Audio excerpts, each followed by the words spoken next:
അല്ല, എന്റെ ചോദ്യം അതല്ല, എന്റെ വീഡിയോ ഡിലീറ്റ് ചെയ്തത്. ബ്രോ, എനിക്ക് താങ്കളുടെ ചോദ്യങ്ങൾക്ക് മറുപടി തരുന്ന സമയമല്ല എനിക്കുള്ളത്. അപ്പൊ താങ്കൾക്ക് എന്തെങ്കിലും ഡൗട്ട് ഉണ്ടെങ്കിൽ നിങ്ങൾ ഡയറക്റ്റ് പ്രൊഡക്ഷൻ ഹൗസിലേക്കാണ് വിളിക്കേണ്ടത് ആ സിനിമയുടെ. അല്ല, എന്റെ ഇൻസ്റ്റാഗ്രാമിൽ നോട്ടിഫിക്കേഷൻ വന്നത് നിങ്ങളുടെ ഉണ്ണികൃഷ്ണന്റെ ഓഫീസിലേക്ക് വിളിച്ചോളൂ, അതായിരിക്കും കുറച്ചും കൂടി ബെറ്റർ. ഓക്കെ.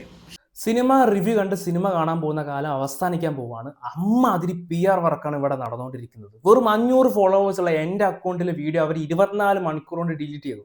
ഒന്ന് ആലോചിച്ചോക്കണം, പ്രതിച്ഛായ എന്ന് പറഞ്ഞ സിനിമയുടെ negative review video within 24 hours അവരെ PR വർക്ക് ടീം ഡിലീറ്റ് ചെയ്തു. ഞാൻ വിളിച്ച് ചോദിച്ചപ്പോൾ അവർ പറഞ്ഞത് നെഗറ്റീവ് വീഡിയോസ് ഒക്കെ ഡിലീറ്റ് ചെയ്യാനാണ് ഓർഡർ. ഫിലിമിന് നെഗറ്റീവ് ആയിട്ടുള്ള വരുന്നതെല്ലാം എടുത്തു കളയാൻ വേണ്ടിയിട്ട് പറഞ്ഞിട്ടുണ്ടായിരുന്നു. പക്ഷെങ്കിൽ അത് എന്റെ സ്വന്തം വീഡിയോ അല്ലേ, അത് നിങ്ങളുടെ എങ്ങനെയാവുക? അല്ലല്ല, അതില് നെഗറ്റീവ് അല്ലേ ഇട്ടിരിക്കുന്നത്? അല്ല, നെഗറ്റീവും പോസിറ്റീവും നമ്മുടെ സ്വന്തം വ്യക്തി അഭിപ്രായങ്ങളല്ലേ.